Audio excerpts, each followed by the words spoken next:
April 28th, and we are coming down the home stretch of the Rubaiyat of Omar Khayyam. We are on Quatrain 69 today.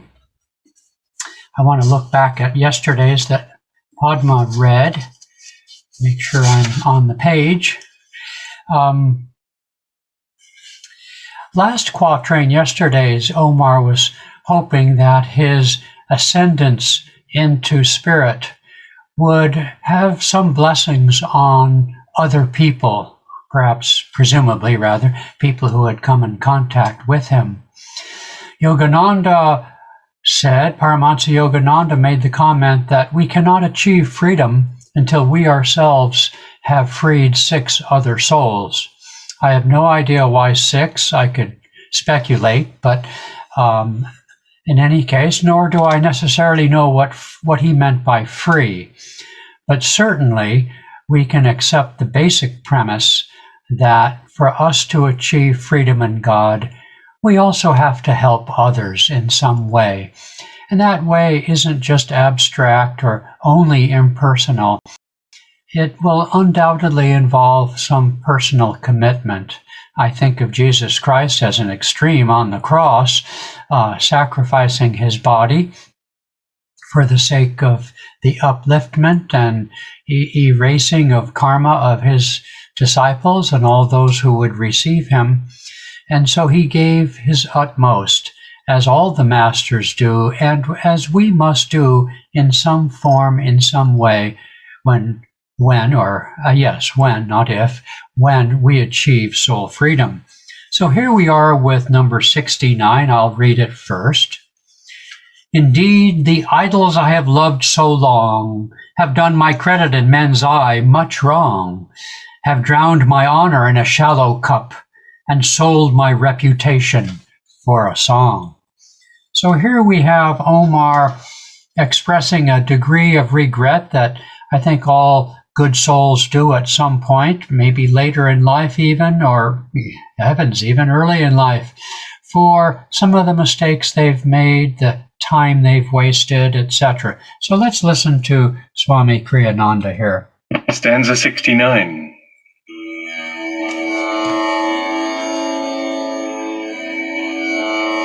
Indeed, the idols I have loved so long have done my credit in men's eye much wrong, have drowned my honor in a shallow cup, and sold my reputation for a song. My goodness, what an old story that is, huh? I remember in the talk I gave at Christmas Day, it's interesting, some talks or some deeds that we do seem to go over well and perhaps are well received in men's eyes, and others less so. And very often, some of the great deeds that we do are unseen by any, including some of the great misdeeds we do might be unseen by many. And so I remember saying at that Christmas talk that while we can't help but feel badly for some of the things we have done or should have done, nonetheless, we can right now cut the cord of ego identification, cut the cord of the sense of doership with all past actions, and be free right now. We can't undo the actions we have done, and we can't even undo the karmic consequences. The consequences, karmic or otherwise, of what we do is now sown in the ether of action and reaction on the great world stage. And so those consequences will no doubt rebound back to their source from which they come, But if that source is no longer identified with the actions that take place and the circumstances and things that take place, particularly in respect to that particular body, that particular personality, then much of their steam, much of their heat is dissipated. Do you see what I mean? So that's the key, because it's the sense of doership. I want this. I am angry. It's that sense that of I that is the cord, the bind that ties, as it were. And we can right now cut that tie by lifting our consciousness into the blue skies of inner freedom, of inner stillness, and let go of all those memories and those burdens of past actions and traumas. I'm not saying it's that easy. I understand. In fact, if one has had certain kinds of emotional or physical trauma, you might really need some professional help to deal with that. And you may need to do many other things. If you've abused your body, for example, it would do well for you to adapt a clean and healthy lifestyle of exercise and diet, etc. Of course, I'm not denying any of that. But ultimately, the escape hatch, the escape clause in the contract of our being is that God so loved the world that he sent his only begotten Son. In the forms of the great avatars, yes, but also in your form.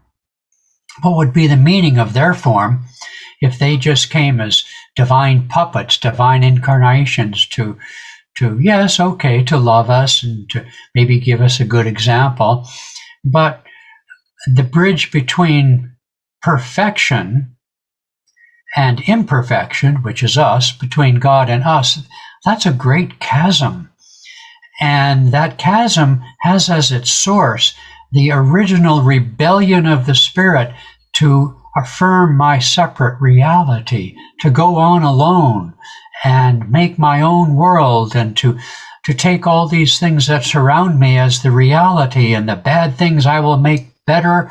I'll make a better house. I'll get a better spouse. I'll get a better body, to kind of get all the patterns of imperfection sown by the evil one from the beginning of time, to use our impulse and remembrance of freedom and perfection to get it right in this world is a case of mistaken identity. Yes, we should improve the world as best we can. We have to work things out. But Kriya Yoga, which is to say, to rest in the self and eradicate, dissolve, and loosen and unbind those binding vrittis, those binding commitments of our self-identification to desires and the repulsion of fears. That's the escape clause. That's the airplane route to soul freedom.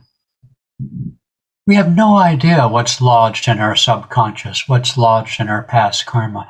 We don't even have to think about that. If we seek freedom right here and now, then we can work on those things when we become free. You see, there are two stages to our final liberation in God. One is enlightenment, in which we shed all vestiges of body and personality identification for the permanent reality of our identification with God, with bliss, with spirit. But then there's all that past stuff, you know what I mean? And that past stuff has to be worked out. But that's just, once you're free, time and space mean very little. Patanjali says if we're in a hurry for some reason, we can incarnate into multiple bodies. Weird. Okay, true.